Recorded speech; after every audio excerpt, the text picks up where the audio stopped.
Now, the rest of the story.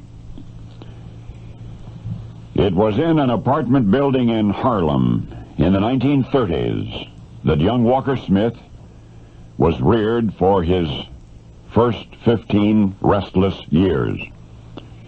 His mother, the only parent he ever really knew, called him Junior. To his friends, he was Smitty. So Smitty was 15. He was still restless. He was fatherless. When a man became a father to him, a fight trainer in Harlem named George Gainford. Gainford's athletic club was in the cellar of a local church. That's where the barrel-chested, 6'2", 250-pound George forged young bodies into steel. Now, skinny Smitty was 111 pounds of nothing. In fact, the only reason George took him in was that he needed another flyweight. Perhaps also because the spindly youngster did so want to become a boxer. So soon there grew a special rugged warmth between the two, great hulk of a man and the tiny breath of a boy.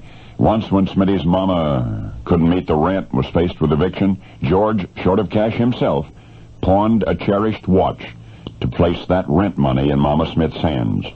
Especially after that, there was nothing spindly Smitty wouldn't do for Big George, and one day the boy's loyalty paid off for both of them. Smitty, the 15-year-old would-be boxer, had been in training with Big George for only a few months. He'd never fought a real match.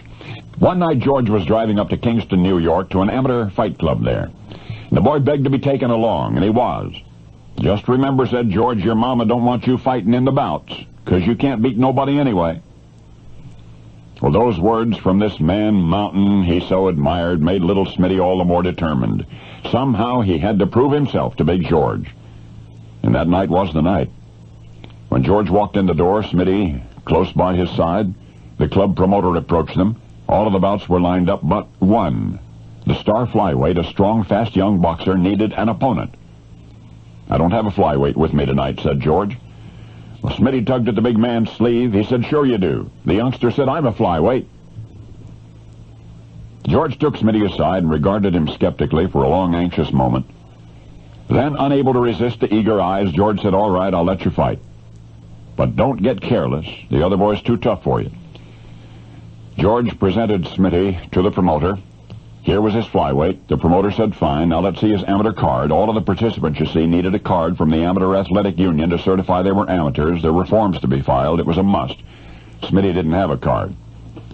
Wasn't even supposed to be boxing. So George, thinking fast, reached into his pocket, produced the amateur cards of all of his young fighters, and drew one at random, the card of a boy about Smitty's age who had started boxing and had since stopped. And when the promoter was gone, George whispered to Smitty, the boy now had his own card and a new name. A new name. Well, Spindly Smitty won the fight for George that night, a unanimous decision. And with George as his trainer, he kept right on winning. The skinny boy from Harlem eventually turned pro, filled out from flyweight to middleweight, then to become 5 times middleweight champion of the world.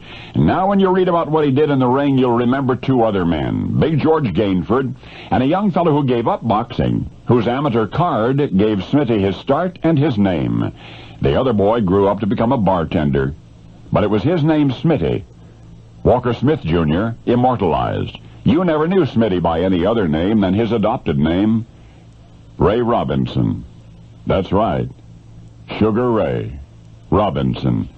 Only now you know the rest of the story.